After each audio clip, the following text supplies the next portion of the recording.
Arthur Black. Welcome to Weird Homes, a show that looks at the most unusual and bizarre homes in North America. Ah, martinis on the roof. High and dry in the best sense of the phrase. Mind you, this is pretty low-key compared to the escape artists we're about to meet.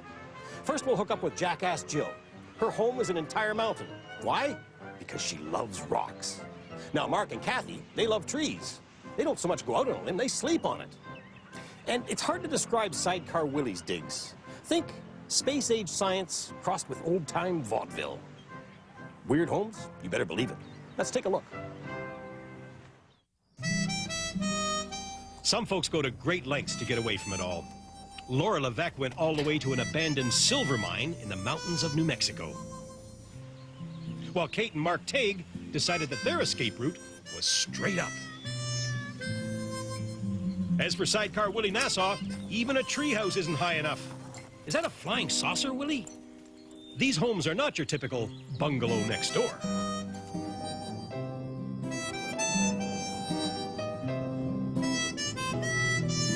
The Badlands of southwestern New Mexico. Not much out here but desert, scrub brush, rattlers, and Laura Levesque.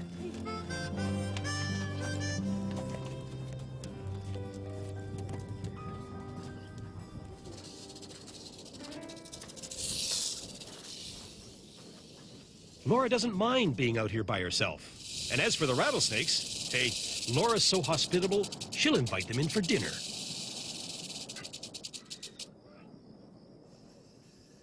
Cooking out in the desert is a simple affair. Just fire up the camp stove, saute a few onions, and add 1 fillet of snake.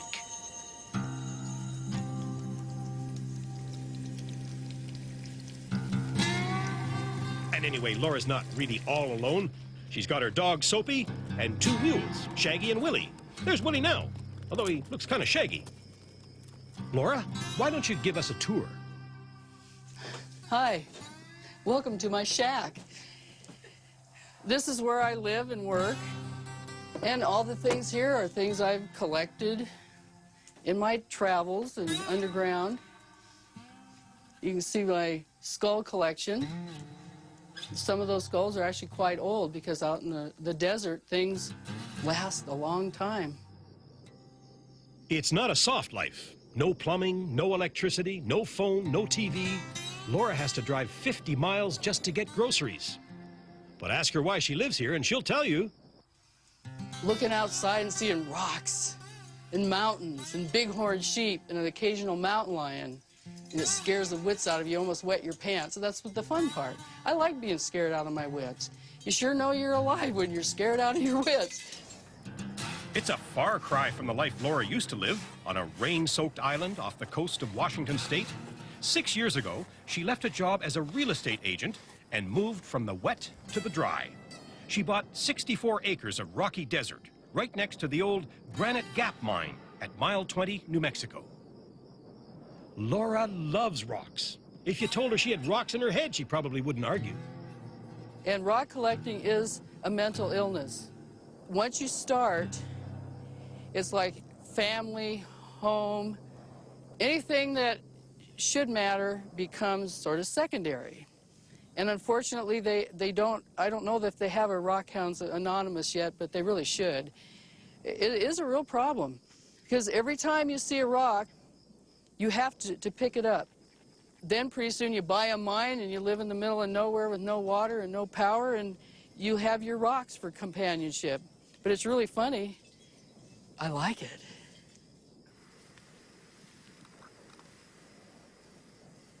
They have a saying in mining, they have leverites. I don't know if you've ever heard of leverites. Leave it right where you found it. The Granite Gap mine operated for 60 years, 1880 to 1940. That means there's more than just rocks lying around waiting to be found. Laura saves those treasures, too. Not only do I collect beautiful rocks, but I collect what most people would call junk.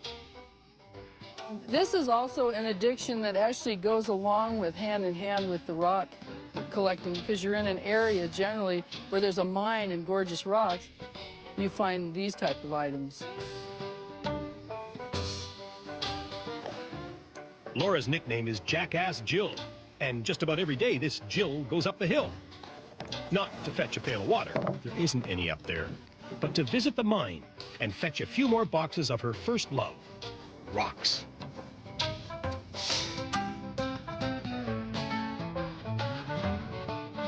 Going to the mine is no stroll through the park under the blazing New Mexico sun. And most of the trip is uphill. That's Laura's shack in the distance, a quarter of a mile away.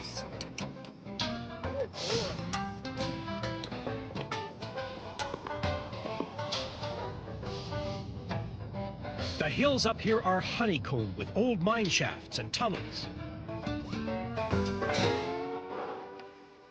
Laura spends 8 to 12 hours a day poking around in them. Miners weren't the only ones who worked these tunnels. Cattle rustlers used them too. And those boys left some mementos behind.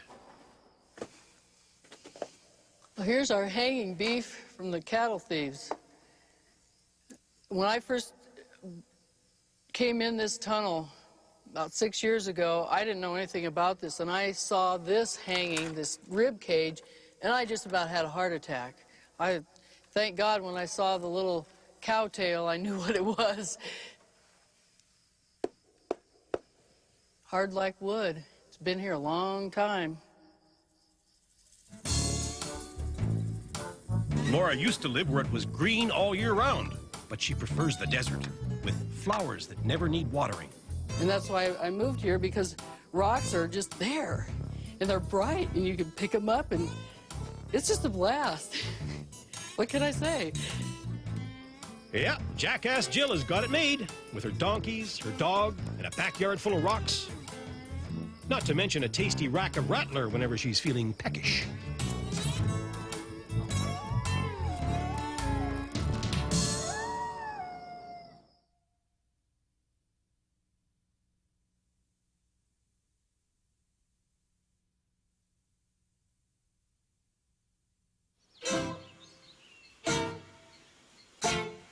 When they got married, like many young couples, Mark and Kate Teague bought themselves some land and made plans to build a house on it. You're in.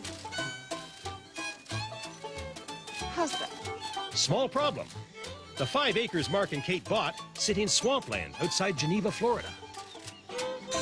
So the house the Teagues planned and built turned out a little different than your average starter. What do you do when your house lot is full of trees you don't want to cut down? Build yourself a treehouse. Well, he saw this cluster of 6 palm trees one day, and he just decided that it would make a good platform. So that's what we did. We built a platform. That's where we started. We're just building a platform, he said to me. And then we'll see where it goes from there. The construction technique was pretty simple in that what we did was we took these big boards and we just ran them around the perimeter, because ordinarily when people think of a tree house, they think of something in a huge elm tree or an oak tree that has, you know, huge branches splayed out to accommodate a central platform. But this lent itself better to go ahead and build a platform around the perimeter of a circle of trees. So we scoped this out in the woods and found an appropriate circle of trees, and that's where we started with that platform. Kate and Mark figured they'd live in their treehouse in the woods for maybe 5 years. That was 15 years ago. This was the first thing we did. We put this pole down and started building the floor above with these spokes. It was just the 2 of us with our ladders and our hammers on the weekends, after work, at night, and just poked at it until we got it decked. The St. Johns River winds right around the Teague treehouse. Sometimes Kate feels like she's right in the river. The treehouse used to sway when we'd have really heavy afternoon thunderstorms. It was like you rocked and rolled. It was kind of like being a boat. And it creaks. It makes noises like a boat. Okay, so the treehouse can ride out storms. But those trees are still growing. Aren't they going to tear your roof off or something? People always ask me if the tree house doesn't grow, because they think, you know, that it would over the years. But a tree grows from the top. It doesn't grow from the bottom. So in all the years that this tree house has been here, it's never grown up. Enemies threaten to come and fertilize the trees to make it go cattywampus, but it doesn't work that way. Mark and Kate lived with Kate's parents while they worked on their treehouse. After 3 years, they moved into their finished 2-story, 800-square-foot home. And treehouse proud Kate is more than happy to show us around. So this was our bedroom and living room combination. This is where we started. This is pretty much all we had. We like to travel, so we collect things, little antiques and whatnot from flea markets. And we came up by ladder. We moved our bed up here on a ladder. The Taigs liked their treehouse so much, they built themselves another one. Just next door, make that just next tree, to the original home, is this one. It was built as a guest house. It's since been transformed into Kate's office. This is what I call my lair. I spend a lot of hours here at the computer. I'm writing a book or two. One's a vampire book, one's a fiction book about an illness. The walls of both tree houses are adorned with unusual treasures Mark and Kate have picked up on their travels. Some would say it all adds up to a couple of weird homes, and Kate would agree, especially given the rest of the neighborhood. This house is definitely weird for where we are in Disney World, Florida, where everything is plastic, nothing's really real, where they've overbuilt, and this place is underbuilt. It's an understatement. It's simple, but it's weird. Disney World it definitely ain't, and some neighbors think that's a fine thing. Veterinarian David Jordanay believes it would be a big mistake to judge this book by its cover. Yeah, and I've known Kate and Mark for 13 years now. Certainly have become close friends of ours. I don't think that necessarily the living arrangements matches the personality. They're just about as normal people as you can get. Kate and Mark may be normal, but their tree houses are definitely, well, nonconformist. At least one of their neighbors thinks so. Even though the Taig property is virtually invisible through the foliage, the neighbor complained to county officials. In came the inspectors. Tree houses, they said. No permit. Doesn't meet existing codes. Pull them down or put up something legal. Now, Mark and Kate have been forced to build a third ground-level home on their property. But typical of the Taigs, they decided to do it their way. When we were designing our new house, we took this little house to the architect, and we told him, make it look like this. And he did. So it looks like after 15 years, the law has forced Kate and Mark to come back down to earth. Mark came back to earth a bit too literally. While working on the new house, he fell off the roof and broke his back. He's on the mend, but he still needs to walk with a crutch for a while.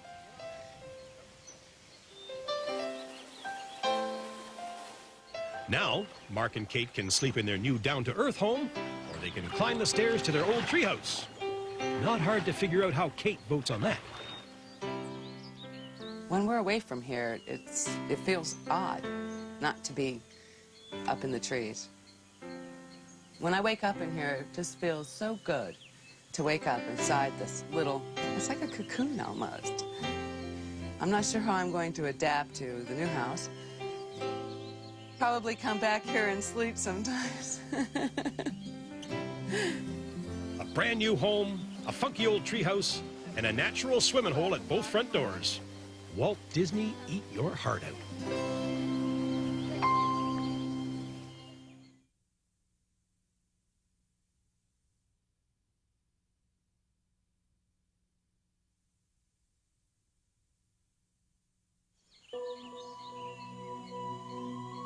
What is it about Florida?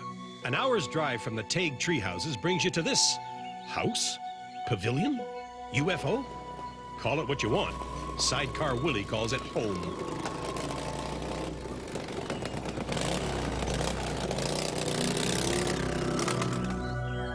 Sidecar Willie lives way back in the swamps, and that's just the way he likes it. He needs elbow room and solitude to work out his architectural ideas, such as this space-age home he built. Must be complicated, right? Not hardly. House only has 3 parts. Everything in here is only 3 parts. A hub, a strut, and a bolt.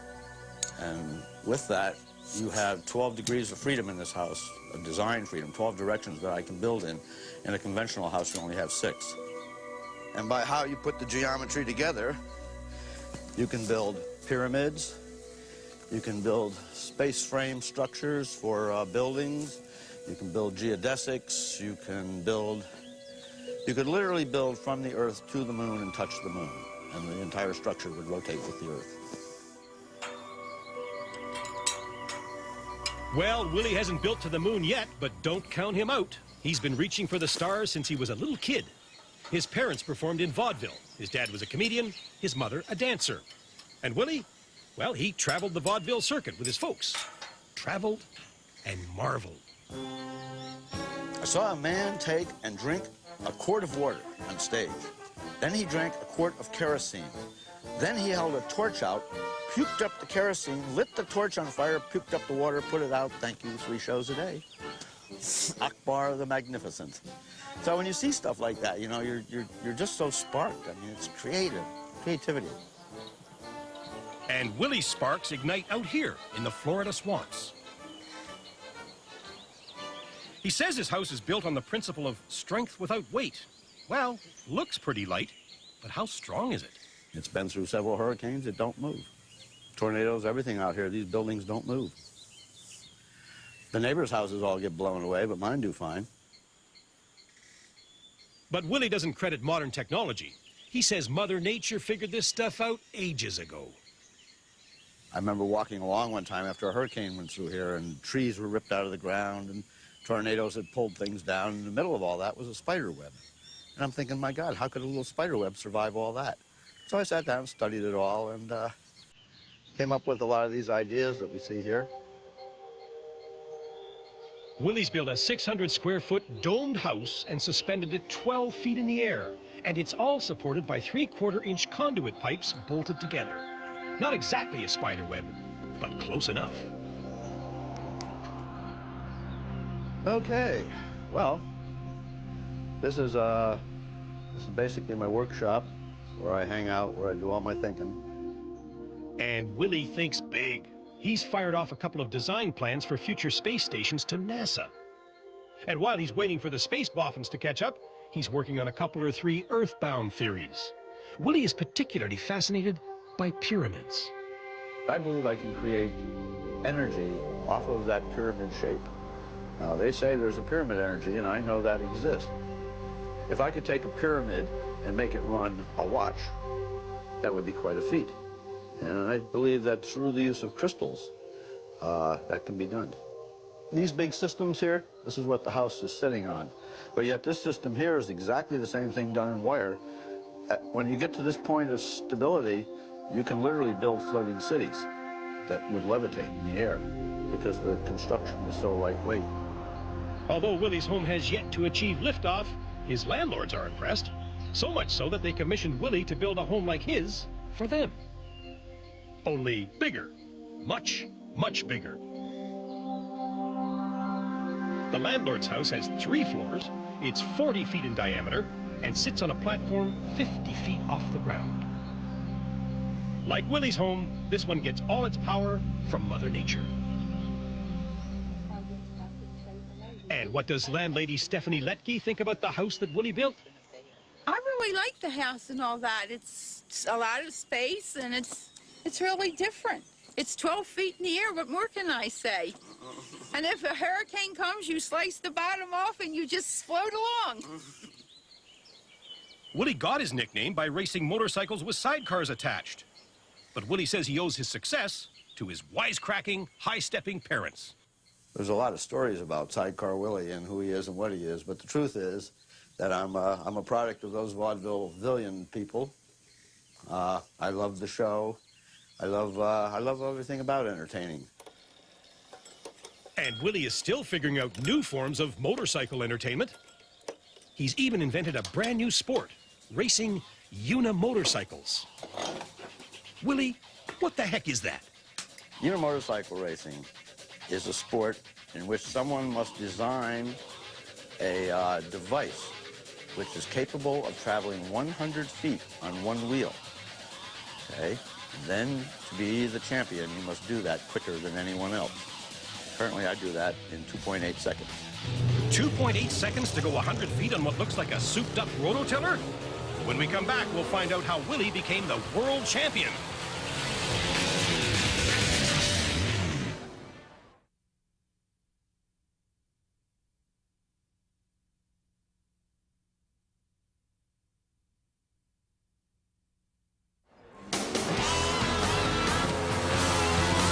Sidecar Willie Nassau is the world champion of unimotorcycle racing.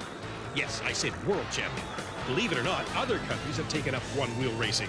In fact, right now, Willie's preparing for a unimotorcycle competition in Switzerland. This is my machine that's going to Switzerland. But as you can see, the motors have got bigger, the tires have got bigger.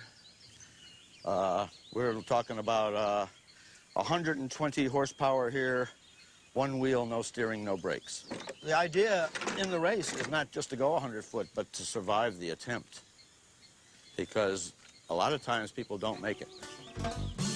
Willie's wiped out more than a few times himself, but he climbs right back on and tries again because Willie just can't seem to say the word can't. When the world says you can't do this or don't do that, when you're out here, you can do anything you want. It's just crazy. A lot of folks might think Willie's ideas are crazy. Levitate a house?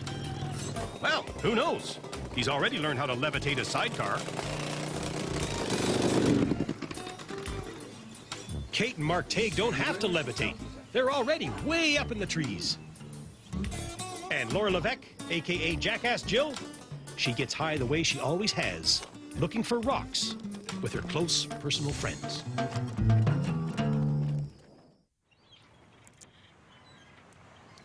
I don't know. When Willie does it, it looks like a UFO. When I do it, it looks like a POJ, piece of junk. I'm Arthur Black. Hope you enjoyed Weird Homes. We'll see you next time.